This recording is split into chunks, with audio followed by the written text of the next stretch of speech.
আসসালামু আলাইকুম রহমতুল্লাহ।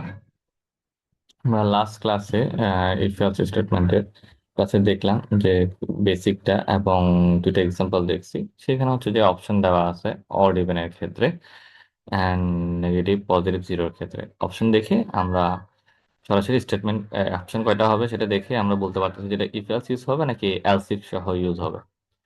তো এখন আমরা একটা প্রবলেম দেখতেছি, সেটা হচ্ছে যে দুইটা নাম্বারের ভিতরে ম্যাক্সিমাম বের করতে হবে। সেটা তাহলে এখন কয়টা আমার অপশন কয়টা? তাহলে এখানে আমার অপশন হচ্ছে যে দুইটা, একটা এ এন্ড বি। তাহলে এ ম্যাক্সিমাম হতে পারে, আদারওয়াইজ বি আই ম্যাক্সিমাম হতে পারে। সো তার জন্য আমার অপশন দুইটা হচ্ছে, আর আমার তাহলে সিলেকশন একটা। তাহলে এখানে হচ্ছে যে আমি যেহেতু দুইটা ভ্যালু নিতে হবে, তার জন্য দুইটা ইন্টিজার ডিক্লেয়ার করা হয়েছে এবং দুইটা স্ক্যান অফ দিয়ে স্ক্যান করা হয়েছে। And then A greater than B হইলে print F percent D is maximum, যেখানে এর ভ্যালুটা অ্যাসাইন হবে কনভার্সন ক্যারেক্টারে। আরটা এলসে হয়ে গেছে পার্সেন্ট ডি ইজ ম্যাক্সিমাম। দুইটাই প্রিন্ট এর ভিতরে যে কন্ট্রোল স্ট্রিং আছে সেটা দুটো সেম, জাস্ট আমার ভ্যালু কনভার্সন ক্যারেক্টারের ভ্যালু চেঞ্জ হচ্ছে, কারণ কি এখানে আমার ভ্যালু অ্যাসাইন করা লাগতেছে। এখানে এ প্রথমটাতে যদি এ ম্যাক্সিমাম হয় আর পরটাতে বি এলস চলে গেছে। তো আমরা এখন যদি কয়েকটা এক্সাম্পল দেখি, তাহলে আমি এখানে ইনপুট নিলাম 20 and 10। যদি 20 নেই তাহলে ফার্স্টে যেহেতু এখানে এ দেওয়া আছে, তাহলে এ এর ভ্যালু হবে 20 আর বি এর ভ্যালু হবে 10। সো এখন আমরা দেখি এটা কিভাবে কাজ করতেছে। সো আমার ইনপুট যদি একবার নিয়ে ফেলছি, ইনপুট আমি বাদ দিয়েছি, জাস্ট আমরা আউটপুট নিয়ে চিন্তা করতেছি। তাহলে যেহেতু এখানে এ এর ভ্যালু ম্যাক্সিমাম, আমরা দেখছি যে এ গ্রেটার দেন বি, এই কন্ডিশনটা ট্রু হয়েছে। তো এটা ইনপুট, এটা এক্সিকিউট হয়েছে স্টেটমেন্টটা, এবং maximum percent D is maximum. তাহলে এখানে ডি এর ভ্যালু এ, এর ভ্যালু আসলে হয়েছে 20 ইজ ম্যাক্সিমাম। সেম আমরা আরেকটা ইনপুট নিলাম 10 এবং 20। তাহলে এখন এ এর ভ্যালু কত? 10, আর বি এর ভ্যালু হচ্ছে যে 20, যেহেতু এখানে এ প্রথমে দেওয়া আছে। তখন আমার বি এর ভ্যালু আসছে, মানে ম্যাক্সিমাম এই দুইটা ভ্যালুর ভিতরে যেটা ম্যাক্সিমাম সেটা, এবং ওই ভ্যালুটা ছিল যে বি, তার জন্য বি এর ভ্যালুটা হয়েছে এ গ্রেটার দেন বি হয় নাই, যেটা ফলস, তার জন্য এলসে চলে গেছে। আর এলসে কোনো কন্ডিশন না থাকার কারণে সরাসরি স্টেটমেন্টে চলে গেছে। তো এখন আমরা এখানে দুইটাই প্রিন্ট করছি এখানে। তো আমরা চাইলে এই যে প্রবলেমটা আছে এইখানে, যেহেতু এখন দেখা যাচ্ছে যে আমার প্রিন্টের যে পোর্শনটা আছে সেটা দুইটাতে সেম, জাস্ট ভ্যালু ভিন্ন রকম হয়েছে, তাহলে আমরা এই কোডটাকে একটু অল্টার করে এইভাবে কোডটা লিখতে পারি, যেখানে আমরা এক্সট্রা একটা ভেরিয়েবল নিয়েছি, সেটা কাজ কি? শুধু ম্যাক্সিমাম ভ্যালুটা স্টোর করা, অ্যান্ড দেন সবার লাস্টে আমরা ম্যাক্সিমাম ভ্যালু যেটা স্টোর করা হয়েছে সেটা প্রিন্ট করে দিব। যেমন এখানে কিছু এ গ্রেটার দেন বি হইলে আমরা এম এ এর ভ্যালুটা স্টোর করে দিয়েছি, আর আদারওয়াইজ এম এ আমার বি এর ভ্যালু স্টোর করা হয়েছে, যেহেতু আমরা দেখছিলাম যে এখানে এ প্রিন্ট করে, আদারওয়াইজ এটা বি প্রিন্ট করে। সো এই কাজটা করতেছি এখানে, এবং লাস্টে আমরা কি করতেছি, এই এম এর ভ্যালুটা অ্যাসাইন করে দেওয়া হইতেছে। তাহলে এম এর ভ্যালুটা আমরা প্রিন্ট করে অ্যাসাইন করে দিতেছি। সো এটা ছিল যে ওভারঅল আমাদের দুইটা ভ্যালুর ভিতরে ম্যাক্সিমাম বের করা। এবং এটা অল্টারনেশন কোড তোমরা চাইলে আমরা আরো অনেক রকম ভাবে লিখতে পারি, বাট এই দুইটা হচ্ছে যে প্রেফারেবল। তো আমরা এখন দেখি তিনটার জন্য দেখি। তিনটার জন্য দেখলে আমার অপশন কয়টা আছে? তিনটা। যদি আমি এ বি সি নেই, তাহলে A or otherwise B or otherwise C, তাহলে আমার কন্ডিশন কয়টা হয়? তিনটা হয়, মানে এখানে আমার এলসিফ লাগবে। সো আমরা এখানে এ যেহেতু হবে, এ অবশ্যই কি হইতে হবে? বি এবং সি দুইটা থেকেই বড় হইতে হবে। এবং মানে কি আমার কন্ডিশন এখন দুইটা আছে এখানে, দুইটার মধ্যে সম্পর্ক কি হবে? রিলেশনাল অপারেটর দিয়ে আমাকে সম্পর্কটা জেনারেট করতে হবে। যেমন এ যদি ম্যাক্সিমাম হইতে হয়, তাহলে এ এবং বি, এ বি এবং সি থেকে দুইটা থেকেই ওকে বড় হইতে হবে, অবশ্যই বড় হইতে হবে। তাহলে এন্ড এভাবে করে বি এর জন্য সেম কন্ডিশন, যেটা এ সি থেকে বড় হইতে হবে, এবং সি এর জন্য সেম কন্ডিশন। যদি আমার এখানে তিনটা কন্ডিশন, আমি প্রথম দুইটাতে যদি কন্ডিশন অ্যাপ্লাই করি, লাস্টটা আমি এলসে দিলেই আমার কাজ হয়ে যাচ্ছে। যেমন আমরা এখানে দেখলাম A greater than B and N, আমার রিলেশনাল অপারেটর এন লাগতেছে, কারণ কি আমাকে দুইটা শর্তই পালন করতে হবে, যেটা আমরা বলছিলাম যে মাল্টিপল কন্ডিশন যদি থাকে তখন আমাকে রিলেশনাল অপারেটর দিয়ে মাল্টিপল কন্ডিশনগুলো এক্সিকিউট করানো লাগে। তাহলে এ এবং বি, এ যদি বি এবং সি থেকে দুইটা থেকেই বড় হয়, দেন যে আমরা এটা লিখতে পারি পার্সেন্টেজ ম্যাক্সিমাম, যেখানে এ এর ভ্যালু আর বি এর জন্য কন্ডিশনটা লেখা হয়েছে বি এর ভ্যালু, আর আদারওয়াইজ এলসে আমার যদি কোনো কন্ডিশন দেওয়া লাগে না, সি এর ভ্যালু। তো এখানে আমরা কি করতে পারি? যেহেতু আমরা দেখেছিলাম যে এর আগে অল্টারনেশনটা করতে পারি, যেহেতু আমরা এখানে শুধু ভ্যালু চেঞ্জ হচ্ছে, প্রিন্টের ক্ষেত্রে জাস্ট ভ্যালু চেঞ্জ হচ্ছে, তাহলে আমরা ভ্যালুর জন্য আমরা এক্সট্রা ভেরিয়েবল এম নিলাম, যেটা ম্যাক্সিমাম, ম্যাক্সিমামের জন্য আমরা এম নিতেছি, এবং এটাতে জাস্ট ভ্যালুটা স্টোর করব, এবং সবার লাস্টে ওই ভ্যালুটা প্রিন্ট করে দিব। তাহলে আমার ইফ এলস এখন কি কাজ হবে? জাস্ট ভ্যালুটা, ম্যাক্সিমাম যে ভ্যালুটা সেটা এম এ স্টোর করতে হবে, ম্যাক্সিমাম ভ্যালুগুলা এম এ স্টোর করতে হবে, ওই এম এ স্টোর করে ফেললাম, এন্ড দেন সবার লাস্টে ওই এমটা প্রিন্ট করে দিলাম। সেম কাজ। জাস্ট এখন যেহেতু আমরা এটা দিয়ে একটা এক্সাম্পল দেখছি, আমরা এখন আমরা এটা দিয়ে একটা এক্সাম্পল দেখবো যেন আমরা জিনিস কনসেপ্টটা ক্লিয়ার করতে পারি। যখন আমরা ইনপুট দেখি এখানে, তাহলে এই সেম জিনিস আমরা ইনপুট কত নিলাম, যেহেতু আমার তিনটে ভ্যালু ইনপুট নেওয়া লাগতেছে আমার এখানে, যে তিনটে ভ্যালু, তাহলে 50 30 10। তাহলে ফার্স্ট ভ্যালু এতে 50, সেকেন্ড ভ্যালু 30 বিতে, অ্যান্ড লাস্ট যে থার্ড ভ্যালু আছে সেটা হচ্ছে সিতে 10 চলে গেছে। তো এখন যদি আমরা দেখতে যাই, তাহলে কন্ডিশন যেহেতু ফার্স্ট কন্ডিশনটাই আমার কি হয়, ট্রু হয়, যেহেতু এ এবং বি এবং সি থেকে এ বড়, তাহলে আমার এটা ম্যাক্সিমামটা কি হয়েছে, এম এর ভ্যালু কি হয়েছে, এর ভ্যালু স্টোর হয়েছে। আমরা যখন দেখি এখানে এম এর ভ্যালু এ স্টোর হয়েছে, তাই এম ইকুয়ালস টু এ, এর ভ্যালু ছিল 50, তাহলে এম ইকুয়ালস টু কত হয়ে গেছে এখন, 50 হয়ে গেছে। এটা হচ্ছে যে আমার ইফ এর কাজগুলো শেষ। তো ইফ এর কাজ যেহেতু শেষ, আমার ইফ এলস ইফ, যেহেতু আমরা জানি যে এখানে অপশন যে কয়টা থাকুক, সিলেকশন একটা হয়ে গেলে, একটা এক্সিকিউট হয়ে গেলে পর আর অন্যগুলো কাজ করবে না, মানে এলস ইফ অর এলস কাজ করবে না। তো এই পোর্শনটা শেষ, তবে সবার লাস্টে আমার কি আছে, আমার কোডের কাজ, এই ইফ এলস ইফ এর কাজ শেষ, তাহলে সবার লাস্টে আমার এই লাইনটা রয়ে গেছে যেটা এক্সিকিউট করতে হবে, কারণ এখানে কোনো কন্ডিশন নেই, তাহলে অবভিয়াসলি এক্সিকিউট হবে। তখন এক্সিকিউট করতে গিয়ে কি হবে, পার্সেন্ট ডি ইজ ম্যাক্সিমাম, তাহলে ম্যাক্সিমাম বলতে এখন, তাহলে পার্সেন্ট ডিতে কার ভ্যালু বসবে, এম এর ভ্যালু, তো এম এর ভ্যালু কত আছে এখানে 50, তার জন্য আমার এখানে 50 ইজ ম্যাক্সিমাম প্রিন্ট হয়ে গেছে। তো এটাতে ইজিলি কি কাজ করতেছি আমরা, এখানে মেইন কাজটা কি, যে আমরা এখানে প্রত্যেকটা লাইনে প্রিন্ট করতাম, তার জায়গায় আমরা এখন ভ্যালু যেটা আছে সেটাকে একটা ভেরিয়েবল এম এ স্টোর করতেছি, এবং লাস্টে সবার লাস্টে আমরা এমটা প্রিন্ট করে দিতেছি। বাস এই কাজটাই করতেছি। সেম যদি আমরা এখন ভ্যালু যদি চেঞ্জ করি, 30 50 10, তাইলে এতে 30 50 এবং 10 এইভাবে করে সিকোয়েন্সিয়ালি ভ্যালু আসে গেছে। এবং তখন কি হয়েছে, আমরা যদি দেখি এ যেহেতু বি এবং সি দুইটা থেকে গ্রেটার দেন না, তাহলে এটা ফলস। এন্ড দেন এখানে কোথায় গেছে, B is greater than A and C, আমরা দেখতে পারি বি এ থেকে এবং সি থেকে দুইটা থেকে গ্রেটার দেন, তাহলে তখন এটা ট্রু হয়েছে এবং এক্সিকিউট হয়েছে এম এর ভ্যালু, তাহলে বি এর ভ্যালু 50। এবং যেহেতু এটা কাজ শেষ, সবার লাস্টে আমার প্রিন্ট এফ এর কাজটা করছে, যেহেতু আমার ইফ এলস এর কাজ শেষ, এন্ড দেন আমার 50 ম্যাক্সিমাম এটা কাজ করে গেছে।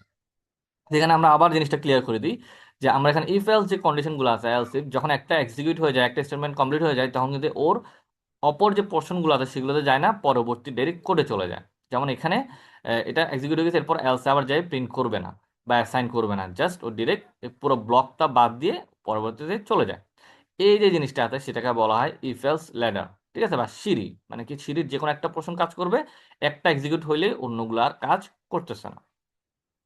এখন আমরা আরেকটা এক্সাম্পল নিচ্ছি, 30 10 50, তাহলে এখন সি এর ভ্যালু ম্যাক্সিমাম, তাহলে সি এর ভ্যালু ম্যাক্সিমাম হলে তাহলে এ বি এবং সি থেকে ম্যাক্সিমাম না, এটা ফলস, এটা ফলস, এন্ড দেন এটা কি হয়ে গেছে, তাহলে যদি দুইটাই ফলস হয় তাহলে অবশ্যই এলস আর কোনো কন্ডিশন চেক করা লাগবে না, এম ইকুয়ালস টু সি, যেটা 30 আসছে, এবং লাস্টে আবার এই লাইনটা প্রিন্ট করে দিয়েছে সবার লাস্টে, দেন আমার এটা কাজ করে গেছে। এখন আমরা দেখব যে আমরা কিভাবে অ্যান্ড অর, লজিক্যাল অ্যান্ড আর লজিক্যাল অর কখন ইউজ করতে হয়। আবার একটা স্পেশাল টাইপের আমরা চাইলে অপারেটর ইউজ করতে পারি, যেটা অ্যাকচুয়ালি রিলেশনাল না। তো আমরা এখন একটা এক্সাম্পল দেখতেছি, জাস্ট সিম্পল এক্সাম্পল, যে একটা নাম্বার আছে সেটা 3 অ্যান্ড 7, 3 এবং 7 দ্বারা ডিভিজিবল কিনা, ডিভিজিবল হলে আমরা ডিভিজিবল বলবো, আদারওয়াইজ নো। তো কন্ডিশনগুলো কি এখানে, কন্ডিশনগুলো হচ্ছে যে একটা নাম্বার নিতেছি এ, যদি এটা 3 দ্বারা ডিভিজিবল হয় আর 7 দ্বারা ডিভিজিবল হয়, তাহলে ডিভিজিবল বলবে, আদারওয়াইজ নট ডিভিজিবল। আর যেহেতু এখানে এন্ড দেওয়া আছে, ইট মিনস কি, দুটো শর্ত প্রযোজ্য হইতে হবে, দুইটা শর্তই কাজ করতে হবে।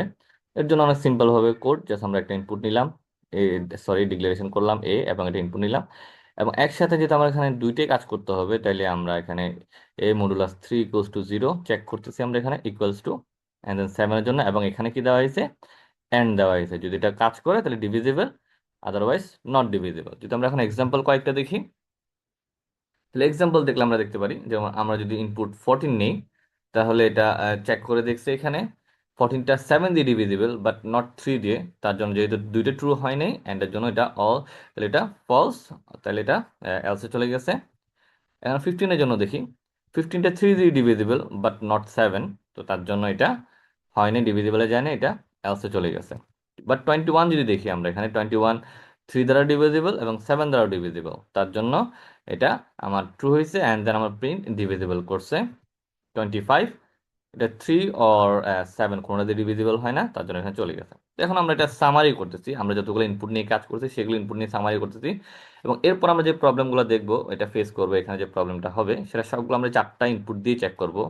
4 এর জন্য নট ডিভিজিবল, নট ডিভিজিবল, 21 এর জন্য ডিভিজিবল, অ্যান্ড 25 এর জন্য নট ডিভিজিবল, এটা এন্ড হওয়ার কারণে। এখন সেম প্রবলেমই আমরা জাস্ট এন্ডের জায়গায় অর চিন্তা করতেছি মেইন। তাইলে আমরা এখন কি করতেছি, জাস্ট এখন এর আগে ছিল কি 3 এবং 5 7 দ্বারা দুইটা দ্বারা বিভাজ্য হইতে হবে, এখন বলছি 3 অথবা 7, 3 দ্বারা বিভাজ্য হলেও হবে, আর আদারওয়াইজ 7 দ্বারা বিভাজ্য হইলেও হবে। তখন আমরা সেম কনসেপ্ট, জাস্ট এটাই। তো জাস্ট এখন কি হবে, 3 অথবা 7 যে কোনো একটা দ্বারা ডিভিজিবল হলে হবে, জাস্ট আমরা সেম কোড জাস্ট আমার যেহেতু অর বলছে, আমার রিলেশনাল অর অপারেটর ইউজ করা হয়েছে এখানে। কন্ডিশনগুলো সেম, কন্ডিশনের ভিতরে অর হয়েছে, কারণ কি আমার যেখানে কন্ডিশনটা ফিল আপ করলেই হবে এখন।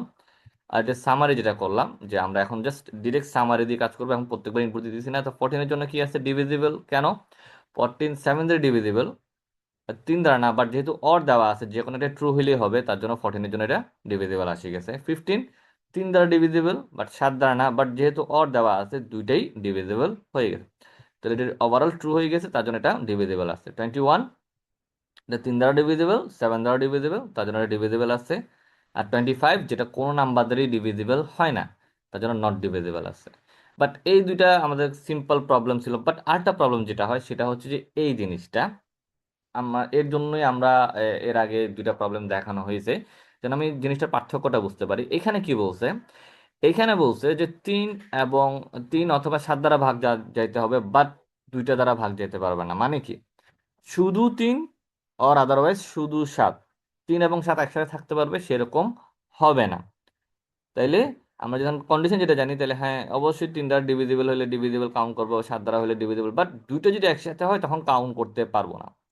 তো আমরা একটু আগে যে রিলেশনাল অপারেটরগুলো পড়ে আসছি, সেটা অর অর হচ্ছে যে যে কোনো একটা হইলে হবে, ইট মিনস কি দুইটা হইলেও কোনো সমস্যা নাই।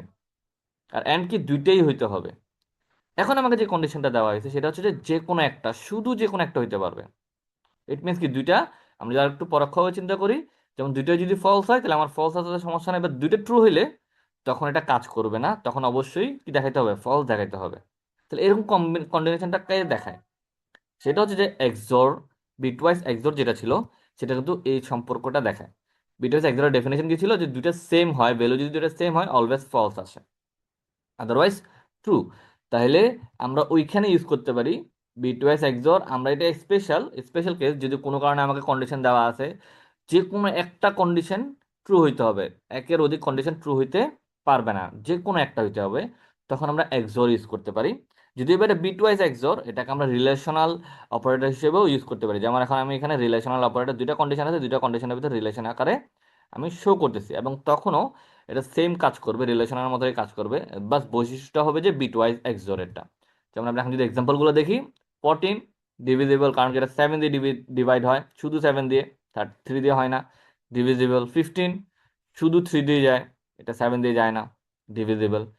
এরপর হচ্ছে 21 যেটা 7 এবং 3 দুইটা দিয়ে যায়, তাহলে এটাও ট্রু হয়, এটাও ট্রু হয়। তাহলে আমরা জানি এক্সর, বিটওয়াইজ এক্সরের ক্ষেত্রে যদি দুইটাই ট্রু হয়, ইট মিনস কি দুইটাই যদি সেম হয় ফলস আছে, তার জন্য এটা এখানে যায় নাই, এটা নট ডিভিজিবলে চলে গেছে। আর 25 যদি দুইটাই ফলস, তার জন্য ফলস হলে, দুইটা ফলস বলতে মানে কি, বিটওয়াইজ দুইটাই সেম ভ্যালু, ফলস যেহেতু দুইটা সেম ভ্যালু, তার জন্য এটা ফলস আছে, এন্ড এটা নট ডিভিজিবলে চলে গেছে।